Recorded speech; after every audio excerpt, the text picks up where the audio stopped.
What's going on, you guys? Welcome back to the channel. On today's episode, I got a package from K-Tune. I'm pretty stoked to be installing this part today. This is a part that I've been excited about, and I've been waiting to open this package up with you guys. It's a crucial part to the build, so let's go ahead and unbox it. So here we have, straight from Canada, is our new header. It's a K-Tune header. Here's the part number.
So what we have here, guys, is a K-Tune header. So this is a ram style header. So this is pretty much a long tube header, but it all curves up to the top and it comes down into 4 separate runners, and it comes out and then exits out the exhaust. So this header is supposed to give us really good ground clearance.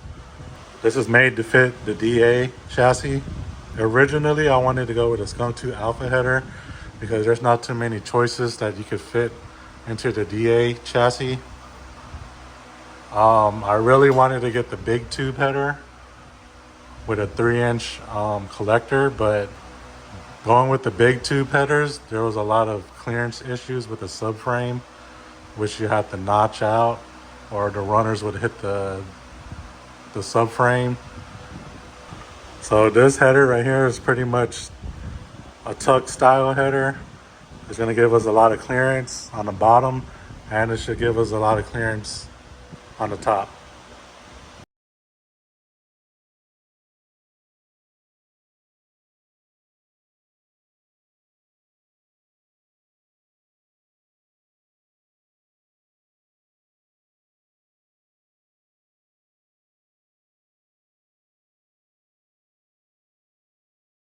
So I'm curious if I could just drop the header from the top.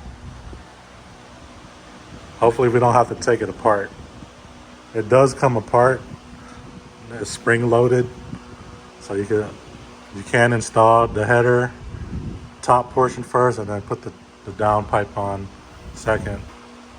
I'm gonna try to drop it from the top, see if we could just get it fitted in there without doing anything, and let's do that. K-Tune doesn't provide you an exhaust gasket, so I end up ordering one off of Rock Auto. I thought I had a Honda one somewhere, but I guess I lost it. But I just ordered this from Rock Auto. It was like 10 bucks. So this is a metal exhaust gasket from Beck & Gnarly, made in Japan. Before I put this header on, I'm gonna get some gloves because I don't want to get any type of grease. And then when we crank it up, get fingerprints all over the header. Ask me how I know. Yeah. So I'm hoping I could get the header in by angling it and sliding it in, but we shall see.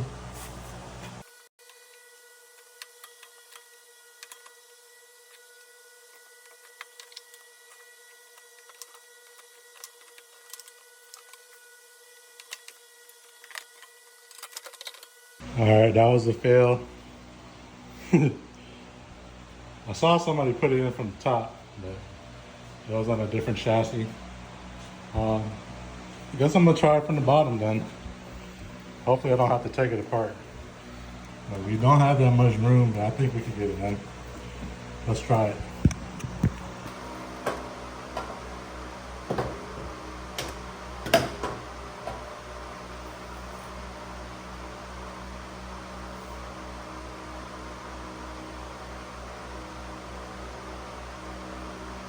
So that was a fail.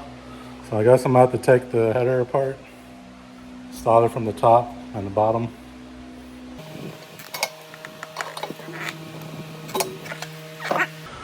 All right, you know what, guys? I was gonna take it apart, but these springs are on there super tight, and I don't really have a tool to pull this to unhook this. I mean, I can, but it's tension so tight. I don't want to end up breaking this or fight with it to put it back on. So I think what I'm gonna do is remove the axle and the half shaft, because it should fit with the axle and the half shaft removed. Something I didn't want to do, but it is what it is.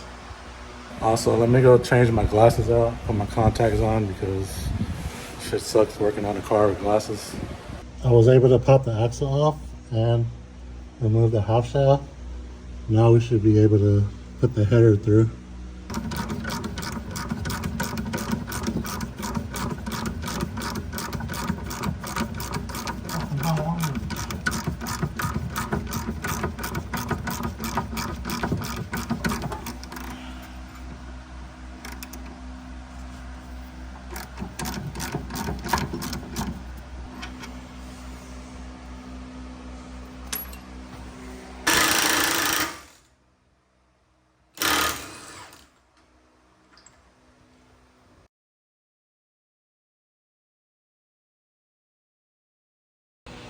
You guys, the header is in.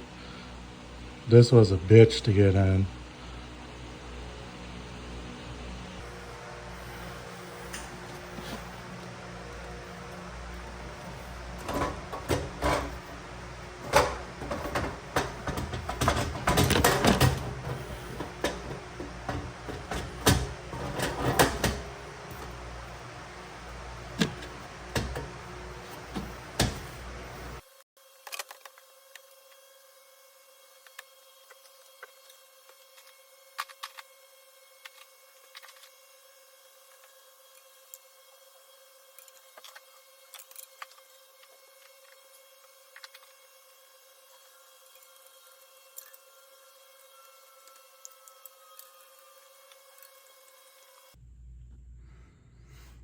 All right, y'all, the header is mounted up. Looks like we have a lot of clearance from the firewall. From the shock tower, good clearance. If you guys are curious, from the heater hoses, pretty good clearance as well. Doesn't stick up too much.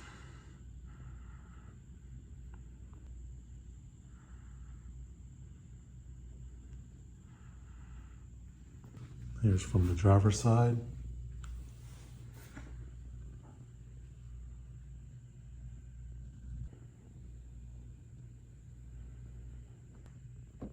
We have a good amount of clearance from the subframe. Didn't have to notch or cut anything. A lot of time if you run the big tube headers or some no-name headers, you'll have to trim this lip off and the runner would be too close. This header is made for a K24 or a K20. My application is a K24. So I do have my Hasport mount set to the highest position. Here's the ground clearance. As you can see, that's the oil pan and the transmission. The exhaust is tucked up, and it looks like the exhaust is pointed straight into the exhaust tunnel. So whenever I get an exhaust system put on, we shouldn't have too much trouble to line this header to the exhaust. Hope you guys, I found the problem right here. The header is hitting the rack and pinion. I got it to bolt up to the head, but I did notice this side had a little gap to it when I was bolting it on. This is a piece of cardboard from that exhaust manifold gasket. As you can see, it won't even go through. So I could either take this header off and make a dent on one of the runners, and the second option is to lower the engine and transmission onto the lowest setting. Since I'm down here, I wanted to show you why the header was being difficult to put on. So first, I struggled for like 30 minutes trying to get the header to fit in this gap. So I ended up removing the half shaft. I ended up removing the axle out the way. I ended up removing the oil filter. I got to get a new oil filter because somebody put it on so tight. Me. Anyway, so putting the header in, I was, flipping it left to right and whatever. It still wouldn't go through. It would either hit the bracket over here, so I'll flip it and then it'll hit this little piece of aluminum right here on the block. It will start to hit that, but I did manage to get it in. I had to kind of force it in. It got caught up right here just a little bit, and I just had to force it up there, and it shot up through, and I was able to get the header past the lower girdle of the block. I almost had to take this off, but this is a K24 engine. I had the mount setting to the highest position. Now it looks like I gotta play with it now. I'm gonna have to put the Hasport mounts on a lower setting now to clear this header.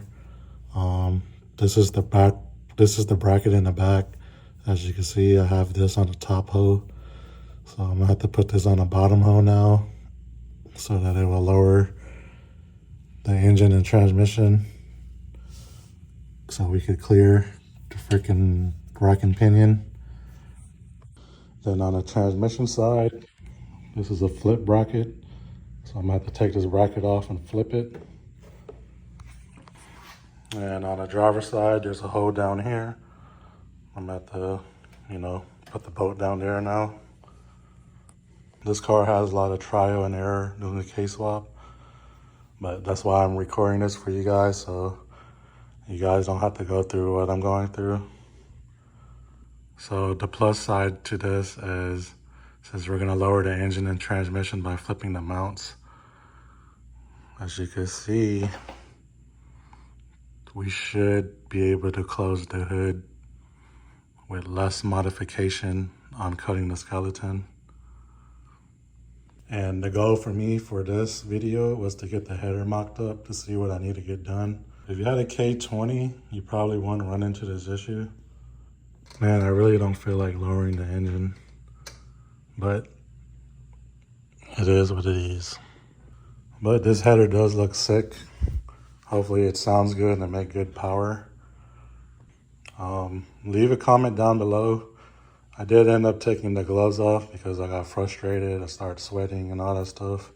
So I'm pretty sure I got some fingerprints on the header. Let me know what you guys use to clean your fingerprints and grease off the header before we get this crunked up. So I end up putting the Hasport mounts to the lower position, and it did lower the engine down quite a bit. As you can see, the hood clearance now is pretty good now. The highest thing that's sticking up is the oil cap. Hopefully that doesn't interfere with the hood, and I don't have to run the spacers on the hood. We should be golden now. So we're on the bottom setting on the driver's side. I flipped the transmission mount, so now we're good on that. And also, I did have the rear mount in the wrong position, but I did have the rear mount on the low position already, so I didn't have to adjust this. And the header clears now. I'm about to check the bottom to make sure, but the header slid right in this time without any fight. So we do have good ground clearance with the header. The only downside is the oil pan is sitting much lower now. According to Hasport, putting it on the lower position lowers the motor and transmission about 3/4 of an inch. And also we do have a good amount of clearance from the traction bar, but the passenger side is a little closer now. I got maybe a finger length of gap between the transmission. Hopefully it doesn't rub against this.